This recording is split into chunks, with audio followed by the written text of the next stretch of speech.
como ustedes pueden ver. Por lo tanto, la Doctor, hipertensión arterial, doctor, disculpe, no estamos viendo qué está pasando en la pantalla. Se quedó en la primera diapositiva. ups, a ver, ¿está corriendo? No, doctor.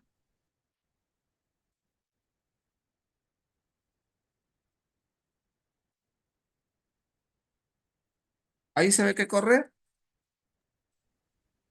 Sí, ahora sí. Bueno, vamos a ponerlo en chiquito nomás. Entonces ahí podemos ver cómo la hipertensión arterial es el principal factor de riesgo para desarrollar enfermedad cardiovascular. Si nos enfocamos solamente en el Perú podemos decir que la prevalencia de la hipertensión arterial es de aproximadamente el 22% de la población general. Son aproximadamente 7 millones de peruanos los cuales son hipertensos. ¿Qué les puedo decir en ese sentido? Uno de cada 5 peruanos tiene hipertensión arterial, 4 nuevos casos por cada 100 personas al año. Y algo interesante, solo la mitad de los hipertensos están diagnosticados. Hay una mitad que son hipertensos y que no lo saben y que caminan por ahí con este problema de la hipertensión arterial. Para poder manejar la hipertensión arterial a lo largo de los años, muchas entidades muchas comunidades médicas internacionales, como el Joint National Committee en Estados Unidos o la Unión Europea de Hipertensión Arterial, la Sociedad Europea de Hipertensión Arterial, la Sociedad Europea de Cardiología, han tratado de establecer una serie de guías. Estas guías tienen el propósito de poder manejar adecuadamente la hipertensión arterial. Las más famosas son la Joint National Committee, la primera americana, la Guía Europea de Hipertensión, la guía NICE, que es una guía británica, la guía canadiense, la guía japonesa, etcétera. Las más frecuentes son las guías americanas, Joint National Committee, y la guía europea de la Sociedad Europea de Hipertensión o Sociedad Europea de Cardiología. Acá tenemos la última guía americana publicada para el manejo de la hipertensión arterial. Se publicó el 13 de noviembre del 2017. Esta guía tuvo una controversia. ¿Por qué? Porque modificó las cifras para poder decir que un paciente es hipertenso o no. Esta guía dice de que la hipertensión arterial es a partir de 130/80. A partir de 130/80 ya es hipertensión estadio 1. Y a partir de 140/90 ya sería hipertensión estadio 2. Eso es lo que nos señala esta guía americana. Entre 130 y 139 de sistólica, hipertensión estadio 1, o entre 80 y 89 de diastólica. El que tiene ya más y mayor o igual a 140 o mayor o igual a 90 ya está, de diastólica, ya estamos hablando de hipertensión arterial, pero estadio 2. ¿Ok? En base a esto, esta guía nos dice que todos los pacientes con hipertensión estadio 2, aquellos que tienen presión arterial mayor o igual a 140/90, tienen que ir a cambios en el estilo de vida y tratamiento farmacológico. Sin embargo, el estadio 1 nos dicen de que tiene que pasar por un score de riesgo. Si ese score de riesgo determina que el paciente es de riesgo alto, va a tratamiento farmacológico. Pero si ese paciente hipertenso estadio 1 tiene score de riesgo bajo, esos solamente van a cambios en el estilo de vida y no van a requerir tratamiento médico. Entonces, repito, la guía americana, hipertensión estadio 2 a partir de 140/90, todos van a tratamiento farmacológico. La hipertensión estadio 1, aquel que tiene la sistólica entre 130 y 139 o la diastólica entre 80 y 89, solamente los de alto riesgo, de acuerdo a un score que ellos plantean, van a tratamiento farmacológico. Hipertensión estadio 1 de alto riesgo va a tratamiento farmacológico. Hipertensión estadio 1 de bajo riesgo no va a tratamiento farmacológico, solamente cambios en el estilo de vida. Muy bien, a desmedro de esa guía salieron las guías europeas. 24 de agosto del 2018 salió la guía europea, cercana a esa guía europea del 2017.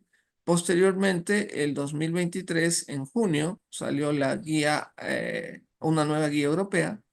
Y la última guía europea salió publicada a fines de agosto, inicios de septiembre, hace escasamente 3 semanas. Guía Europea de Manejo de Hipertensión Arterial 2024. Pues bien, tanto la guía 2018, 2023, 2024 nos señalan que un paciente en rosado es hipertenso a partir de 140,90. Es hipertenso a partir de 140,90. Lo que antes era normal, normal alta, le dicen presión arterial elevada. Los que están entre 120 y 139, 80 y 89, le dicen presión arterial elevada. Y lo que dice óptima, ustedes ven en el gráfico, le dicen presión arterial no elevada, menos de 120,80. Entonces, para la guía europea es hipertensión a partir de 140,90. Ya no hay grados, ¿ah? Ya no hay uno, 2, 3, sino hipertenso nomás a partir de 140,90. Los gráficos que ven ahí, normal, normal alta, ahora se consideran presión arterial elevada, no hipertensión, presión arterial elevada. El que tiene la sistólica entre 120 y 139 y la diastólica entre 80 y 89. Y los que tienen menos de 120,80 se les dice presión, no, paciente no hipertenso, paciente con no hipertensión. Entonces tenemos 3 grados, lo que es óptima, paciente no hipertenso, lo que es normal, normal alta, paciente con presión arterial elevada, y a partir de 140,90 se le dice hipertensión arterial.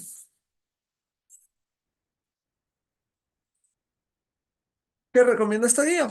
Esta guía nos recomienda de que a partir de 140,90 todo paciente debe ser manejado con terapia farmacológica. Pero en el estadio anterior, en el estadio de presión arterial elevada, igualito se hace un score de riesgo. Si el paciente tiene un score de riesgo alto, va a tratamiento farmacológico. Si no tiene un score de riesgo alto, de acuerdo a las guías europeas, va a solamente cambios en el estilo de vida. Bien, los europeos establecen para el manejo de la hipertensión arterial 5 grupos farmacológicos: los YECAS, los ARA2, los beta bloqueadores, bloqueadores de canales de calcio y diuréticos. Ahora, algo importante que los europeos establecieron desde la guía del 2018, que el tratamiento para la hipertensión arterial debe ser de entrada, en su mayoría de veces, tratamiento de combinación, tratamiento combinado. De preferencia, ese tratamiento combinado debe darse en una sola píldora. Entonces, en una sola píldora pueden haber 2 componentes, pueden haber 3 componentes, lo cual hace que el paciente, al ingerir la píldora, consuma esos 2 o 3 componentes, generando mayormente adherencia al tratamiento. La monoterapia, doctores, los europeos recomiendan darla solamente para el paciente con bajo riesgo. ¿Ok? O paciente muy mayor, muy anciano, de más de 85 años, que sea muy frágil. Solamente para casos muy especiales, la monoterapia. La mayoría de pacientes tienen que manejarse con 2 fármacos, de preferencia en un solo comprimido, en una sola tableta. Es lo que nos recomienda la guía europea. El tratamiento farmacológico, por lo tanto, una vez hecho el diagnóstico, va a empezar con unas características interesantes: los cambios en el estilo de vida. ¿Ok? ¿Qué tan importantes son esos cambios en el estilo de vida que a veces recomendamos al paciente y que de repente incluso nosotros como médicos no practicamos? Miren, si el paciente está gordito, está obeso y baja de peso 10 kilos, puede mejorar la presión arterial sistólica entre 5 a 20 milímetros de mercurio. Si el paciente tiene una dieta DASH, ¿no? Es un plan de dieta Stop Hypertension, para parar la hipertensión, que es una dieta a base de frutas, verduras, bajo de sal, bajo de grasas. Esa dieta ayuda a mejorar la presión arterial sistólica hasta 14 milímetros de mercurio. Si el paciente tiene un consumo moderado de sal, ¿ok? Y se mantiene así, ese consumo moderado de sal puede mejorar la presión arterial sistólica de 2 a 8 milímetros de mercurio. Ahora, si tu paciente empieza a hacer actividad física, la menor actividad física, caminar 30 minutos por día, Eso puede ayudar a mejorar la presión arterial sistólica hasta 9 milímetros de mercurio. Y el consumo moderado de alcohol, que siempre es algo que a veces se nos ronda en nuestros pacientes, el consumo moderado de alcohol puede mejorar la presión arterial sistólica de 2 a 4 milímetros de mercurio. Entonces vean ustedes, doctores, cómo los cambios en el estilo de vida sí tienen impacto sobre el control de la hipertensión arterial. Junto con ello, la mayoría de pacientes hipertensos van a requerir un tratamiento farmacológico.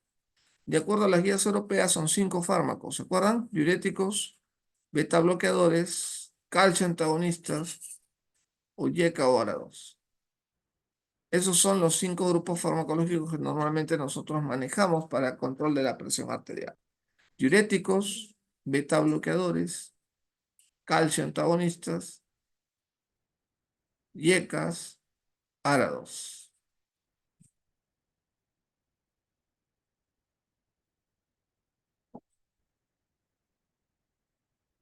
Rápidamente vamos a describir cada uno de ellos. Acá podemos ver cómo los diuréticos básicamente se diferencian en 3 tipos. Los diuréticos tiazídicos, los diuréticos de asa y los cerradores de potasio. Los que normalmente nosotros empleamos para el manejo de la hipertensión arterial son los diuréticos tiazídicos. La hidroclorotiazida, que es lo más común que hay acá en Perú, de 12,5 a 25 miligramos, y el otro fármaco que también es muy bueno es la clortalidona. La clortalidona con dosis de 12,5 a 50 miligramos. Otros fármacos que ustedes pueden ver ahí, la indapamida, también hay en el Perú, que se usa poco, y las otras de que están abajo definitivamente no hay en el Perú. Acá nosotros utilizamos para manejo de la hipertensión arterial mucho más a la hidroclorotiazida y en menor porcentaje a la clortalidona.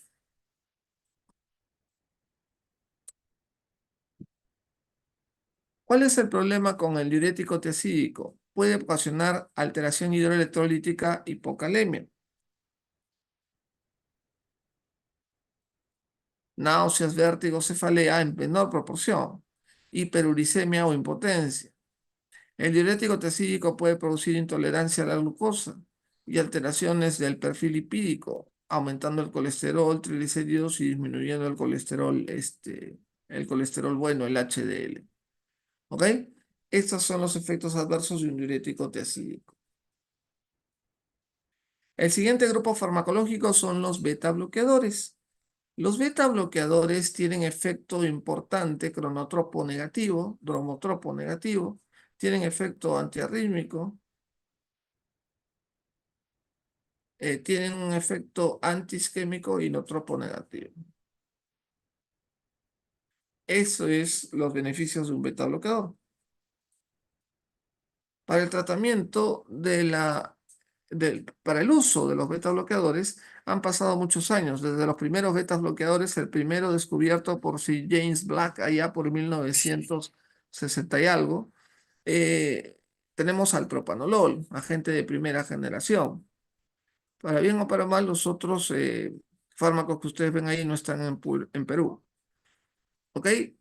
Beta bloqueadores de segunda generación. Tenemos al metoprolol, bisoprolol, atenolol, pero también tenemos beta bloqueadores de tercera generación. Este beta bloqueador de tercera generación tiene un efecto aditivo especial, el efecto vasodilatador.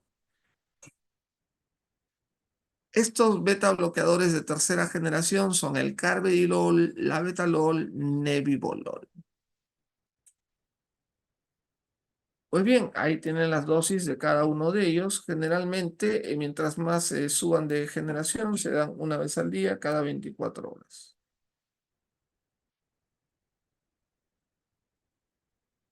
¿Cuál es el efecto del beta bloqueador? Disminuye el consumo de oxígeno miocárdico, mejora la perfusión del subendocardio al aumentar el tiempo de perfusión diastólica. Por lo tanto, el beta bloqueador es un fármaco fundamental en el manejo de estos pacientes. Otros usos clínicos del beta bloqueador, doctores, aparte de la hipertensión arterial, cardiopatía isquémica, miocardiopatía hipertrófica, taquiarritmias o insuficiencia cardíaca.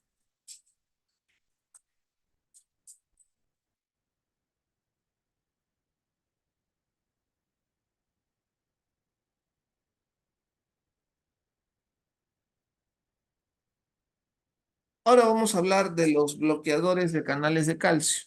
Cuando hablamos de bloqueadores de canales de calcio, nos referimos generalmente a los dihidropidínicos y ahí tenemos a la cabeza al nifedipino. O los no dihidropidínicos y ahí tenemos a la cabeza el amlodipino o felodipino.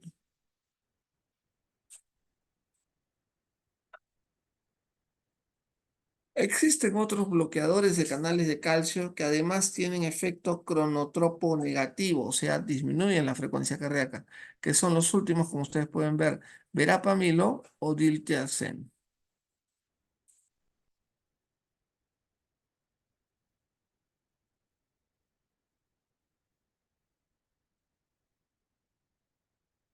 Otros usos de los bloqueadores de canales de calcio puede ser angina, espasmo coronario, arritmias supraventriculares. Este fármaco bloqueador de canal de calcio puede tener efectos adversos.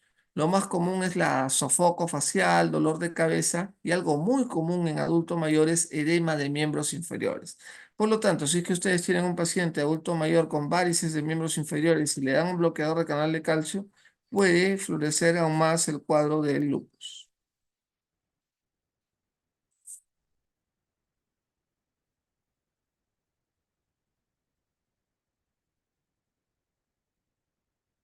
Inhibidores de la enzima convertidora de angiotensina, los famosos YECA, que bloquean el paso de angiotensina 1 en angiotensina 2. ¿Ok? El paso de angiotensina 1 en angiotensina 2. Al bloquear a la angiotensina 2, vamos a tener mayor vasodilatación, prostaglandinas, eh, algo muy importante porque va a ayudar a bajar la presión arterial.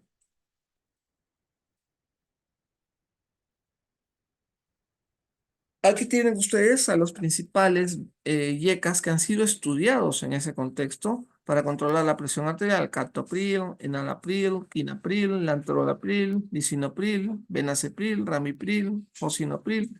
Hay tremenda cantidad de beta bloqueadores en el mercado. ¿Cuál es el problema con el YECA? El YECA te puede producir hipotensión, puede producirte síncope, insuficiencia renal, algo importante, hipercalemia y en algunos pacientes de raza negra, angioedema.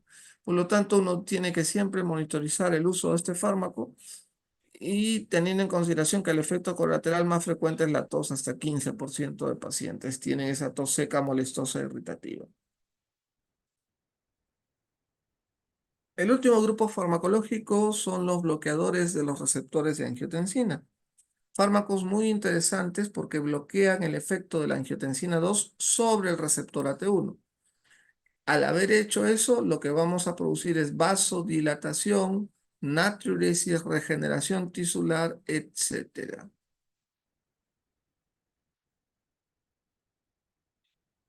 Ahí ustedes tienen algunos de los ARA2, los sartán, valsartán, irbesartán, telmisartán, candesartán, olmesartán. Muchos de ellos, la mayoría, se usan este tratamiento de una tableta diaria, ¿no? Una tableta cada 24 horas.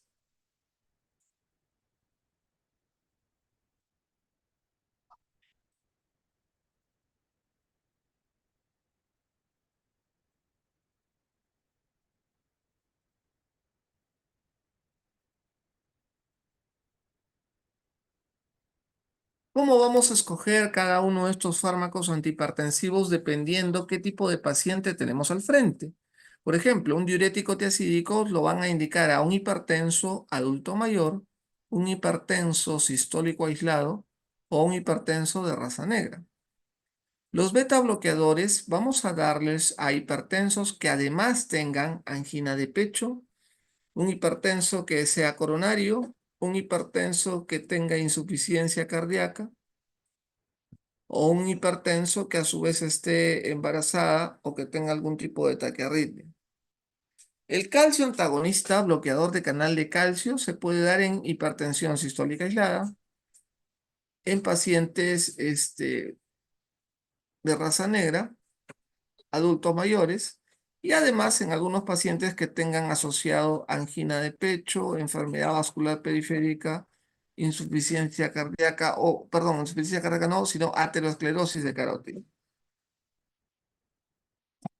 Los YECAs y los ARA2 son los fármacos antihipertensivos que más indicaciones tienen. Se puede dar en un paciente hipertenso que tenga falla cardíaca, posinfarto el YECA, nefropatía no diabética y diabética, proteinuria, hipertrofia ventricular izquierdo, secreto,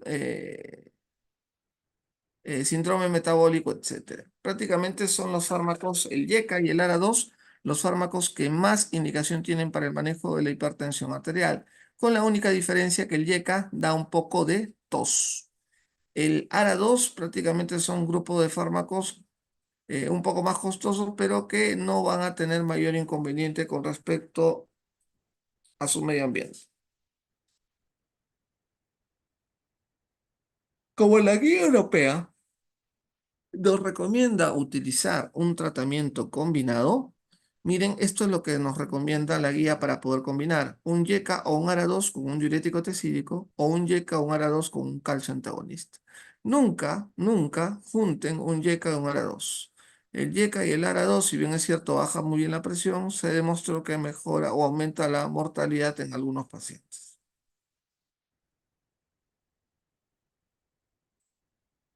¿Por qué las guías europeas nos recomiendan la terapia combinada? Pues bien, eso se basa en la fisiopatología. Hay ratitas, modelos de ratitas en los cuales se evaluó este tema. Unas ratitas eran hipertensos porque tenían alterado el sistema nervioso simpático, otras eran hipertensas porque tenían alterado el sistema renina-angiotensina y otras eran hipertensas porque no regulaban los volúmenes y retenían sodio y agua. ¿Cuál es la realidad? Nuestros pacientes tienen de uno y de otro. Es muy raro que tengan alterado solamente una vía fisiopatológica. Entonces, hay pacientes que tienen alterados tanto el sistema nervioso simpático, el sistema renina-angiotensina y los volúmenes intravasculares.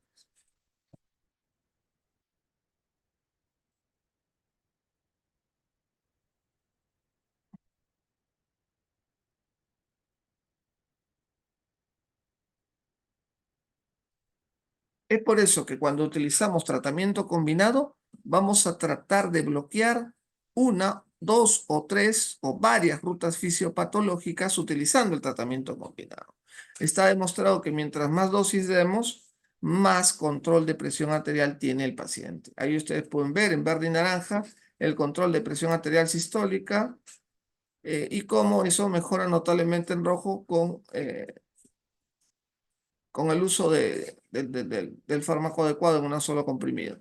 Igual ocurre con la presión arterial diastólica. Por separado, cuánto baja la presión, pero cuando están juntos se potencia el efecto prácticamente al doble.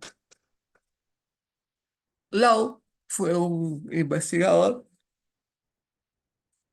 muy inteligente. Él, en British Medical Journal de 2009, hizo un metaanálisis para ver cómo va la terapia combinada. Miren, cuando ustedes tienen pacientes hipertensos y le dan un solo fármaco, como ven en el gráfico, les baja la presión arterial y reducen en 24% eventos y en 33% stroke, utilizando un solo fármaco.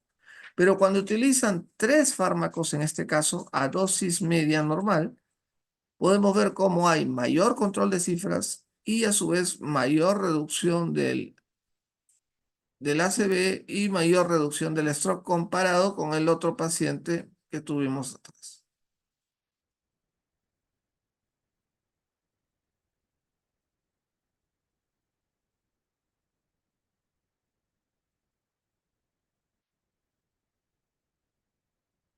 ¿Cuáles son las ventajas de utilizar un tratamiento combinado en una sola tableta, en un solo comprimido?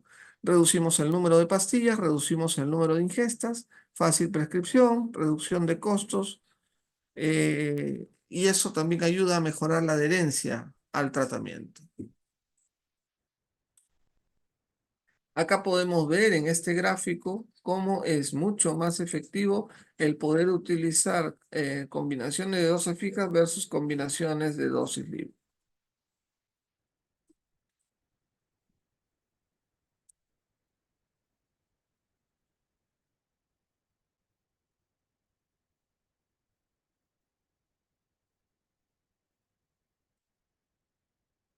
Acá nuevamente tenemos en el gráfico el mismo tratamiento con píldoras separadas en blanco y el mismo tratamiento en un solo comprimido en verde. Vean cómo hay mucho mayor control de la presión arterial, mucha más adherencia el que los pacientes que van por la columna verde.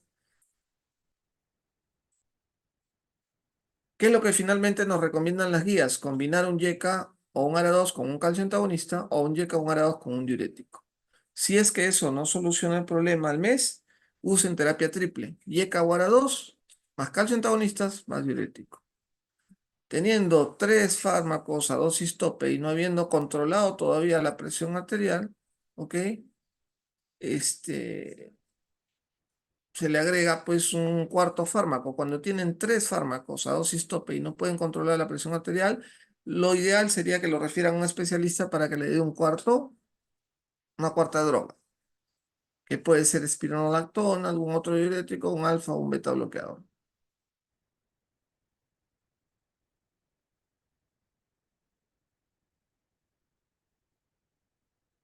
¿Hacia dónde tenemos que llevar las cifras de presión arterial de un paciente que ya está tomando medicación? Menos de 130,80. Para poder decir que tu hipertenso está controlado, tiene que tener de 130,80 para abajo para decir que está adecuadamente controlado. Lo dice en la guía europea, lo dice la guía americana. Perfecto, doctores. Eso es lo que les quería dictar el día de hoy. ¿Tienen alguna pregunta? Con el mayor de los gustos.